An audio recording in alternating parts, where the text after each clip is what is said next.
ഉൽപ്പത്തിയുടെ പുസ്തകം 6ഉം 7ഉം അധ്യായങ്ങളിൽ വിവരിക്കുന്ന വലിയ ജലപ്രളയവും ആ ജലപ്രളയത്തെ അതിജീവിക്കാൻ വേണ്ടി ദൈവകൽപ്പന പ്രകാരം നോഹ ഉണ്ടാക്കിയ ആ വലിയ പെട്ടകവും നമ്മുടെ എല്ലാവരുടെയും മനസ്സിലുണ്ടായിരിക്കും.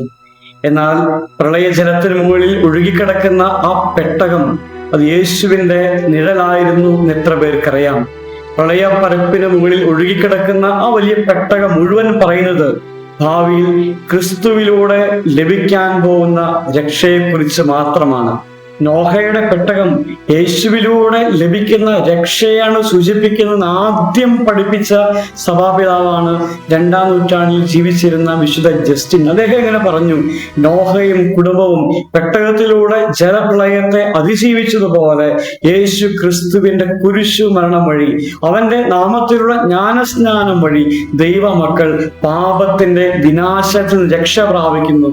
നോഹ അന്ന് പെട്ടകം നിർമ്മിക്കാൻ ഉപയോഗിച്ച ആ മരം അത് കർത്താവിന്റെ കുരിശിന്റെ പ്രതീകമാണ്. വിശുദ്ധ അഗസ്തീനോസ് ഇങ്ങനെ പറയുന്നുണ്ട്, പെട്ടകം നിർമ്മിക്കാൻ വേണ്ടി ദൈവം കൊടുക്കുന്ന ആ ഘടനയും അളവുകളും പരിശോധിക്കുമ്പോൾ അത് കൃത്യമായി കുരിശിൽ കിടക്കുന്ന കർത്താവിന്റെ ശരീരത്തിന്റെ ഘടനയാണ്. ആ പെട്ടകത്തിന് ഒരേ ഒരു വാതിലേ ഉണ്ടായിരുന്നുള്ളൂ. ആ വാതിൽ കർത്താവിന്റെ കുത്തി തുറക്കപ്പെട്ട തിരുവിലാവിലെ മുറിവിനെയാണ് സൂചിപ്പിക്കുന്നത്.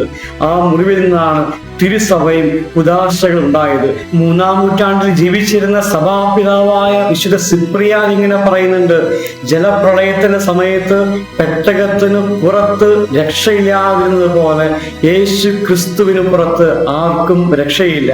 4-ാം നൂറ്റാണ്ടിൽ ജീവിച്ചിരുന്ന വിശുദ്ധ ജോൺ ക്രിസോസ്റ്റം ഇങ്ങനെ പറയുന്നുണ്ട്, നോഹയുടെ പെട്ടകം മൃഗങ്ങളായി തന്നെ ഉള്ളിലേക്ക് സ്വീകരിക്കുകയും അവയെ മൃഗങ്ങളായി തന്നെ പ്രളയത്തിന് ശേഷം പുറത്തേക്ക് വിടുകയും ചെയ്തു.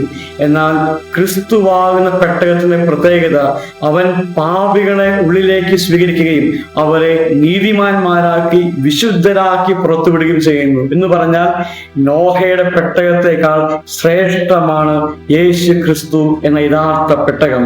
നോഹയുടെ പെട്ടകം വെറും നിഴൽ മാത്രമാണ്. എന്നാൽ യേശു ക്രിസ്തുവാകുന്ന പെട്ടകം അത് യാഥാർത്ഥ്യമാണ്. വരാൻ പോകുന്ന യഥാർത്ഥ പെട്ടകമായ രക്ഷയുടെ സ്രോതസ്സായ യേശു ക്രിസ്തുവിന്റെ വെറും നിഴൽ മാത്രമായിരുന്നു അന്ന് ജലപ്രളയ സമയത്ത് നോഹ കെട്ടിയുണ്ടാക്കിയ ആ പെട്ടകം. അന്ന് 40 ദിനരാത്രങ്ങൾ നിൽക്കാതെ മഴ പെയ്ത് ഭൂമി പ്രളയത്താൽ നിറഞ്ഞപ്പോൾ രക്ഷപ്പെടാനുള്ള ഏക വഴി നോഹ കെട്ടിയുണ്ടാക്കിയ ആ പെട്ടകത്തിൽ അഭയം തേടുക എന്നത് മാത്രമായിരുന്നു. അതുപോലെ പാപത്തിൽ നിന്ന്, പാപത്തിന്റെ ശിക്ഷയായ നിത്യനാശത്തിൽ നിന്ന് രക്ഷ പ്രാപിക്കാൻ ഏക മാർഗം യേശു ക്രിസ്തുവിനോട് ഐക്യപ്പെടുക എന്ന് മാത്രമാണ്. യേശു ക്രിസ്തുവിനോട് ഐക്യപ്പെടുന്നവർക്ക് ഇനിമേൽ ശിക്ഷാവിധിയിൽ എന്ന് പൗലോസ് അപ്പോസ്തലൻ പറയുന്നത് ഇതുകൊണ്ടാണ്. ആ പെട്ടകത്തിനുണ്ടായിരുന്നത് ഒരേ ഒരു വാതിൽ മാത്രമാണ്. ആ വാതിൽ ഈശോ മിശിഹായാണ് സൂചിപ്പിക്കുന്നത്. ഈശോ ഇങ്ങനെ പറയുന്നുണ്ട്, യോഹന്നാന്റെ സുവിശേഷം 10-ാം അധ്യായം 9-ാമത്തെ വാക്യം, ഞാനാണ് വാതിൽ, എന്നിലൂടെ പ്രവേശിക്കുന്നവർ രക്ഷ പ്രാപിക്കും. യേശു ക്രിസ്തു മാത്രമാണ് പിതാവിലേക്കുള്ള ഏക വഴി, ഏക വാതിൽ. ഞാനാണ് വഴിയും സത്യവും ജീവനും എന്ന് യേശു ക്രിസ്തു പറഞ്ഞത് അതുകൊണ്ടാണ്. യേശു ക്രിസ്തുവിലൂടെ അല്ലാതെ ആർക്കും പിതാവായ ദൈവത്തിൽ എത്തിച്ചേരാൻ സാധിക്കുകയില്ല. ഭൂമിയിൽ മനുഷ്യന്റെ ദുഷ്ടത വർദ്ധിച്ചതാണ് ആ വലിയ പ്രളയത്തിന്റെ കാരണമെന്ന് വിശുദ്ധ ഗ്രന്ഥം കൃത്യമായിട്ട് എഴുതി വെക്കുന്നുണ്ട്. പാപത്തിന്റെ ഫലമായ ആ പ്രളയ ജലത്തിന്റെ മുഴുവൻ ഭാരവും, ദൈവക്രോധത്തിന്റെ മുഴുവൻ ഭാരവും ഏറ്റുവാങ്ങിയത് ആ പെട്ടകമാണ്. പാപത്തിന്റെ ഫലമായ ആ പ്രളയജലത്തിന്റെ മുഴുവൻ ഭാരം ഏറ്റുവാങ്ങി ആ പെട്ടകം അതിനുള്ളിലുള്ളവരെ സുരക്ഷിതരാക്കി. അതുപോലെ ലോകത്തിന്റെ മുഴുവൻ പാപത്തിന്റെ ഭാരവും കർത്താവ് കുരിശിൽ ഏറ്റെടുത്തു. കർത്താവ് തന്റെ ശരീരത്തിൽ എല്ലാ പാപത്തിന്റെ ഭാരം ഏറ്റുവാങ്ങി. അതിന്റെ ശിക്ഷ മുഴുവൻ കർത്താവ് ശരീരത്തിൽ ഏറ്റുവാങ്ങി. എന്നിട്ട് യേശുവിൽ വിശ്വസിക്കുന്നവരെ അവൻ സുരക്ഷിതനാക്കി മാറ്റി.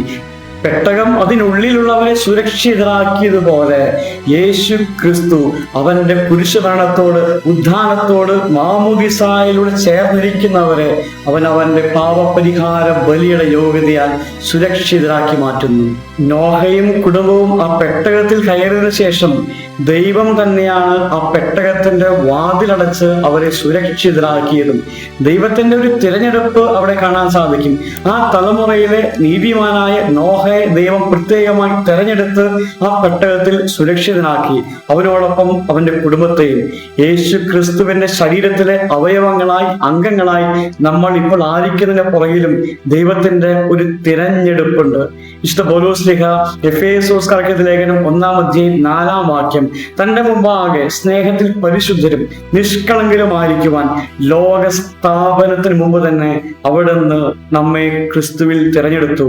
അന്ന് നോഹയെ പെട്ടകത്തിലേക്ക് പ്രവേശിപ്പിച്ച് അവനെയും അവന്റെ കുടുംബത്തെ പ്രത്യേകം തിരഞ്ഞെടുത്ത് സുരക്ഷിതമാക്കിയതുപോലെ ഈ കാലഘട്ടത്തിൽ എല്ലാ പാപങ്ങളിൽ നിന്ന്, പാപത്തിന്റെ ഫലമായ നിത്യനാശത്തിൽ നിന്ന് നമ്മെ യേശു ക്രിസ്തുവിൽ തിരഞ്ഞെടുത്തുകൊണ്ട് അവിടുന്ന് നമ്മുടെ ആത്മാവിനെ തിരഞ്ഞെടുക്കുകയും സുരക്ഷിതമാക്കുകയും ചെയ്തു.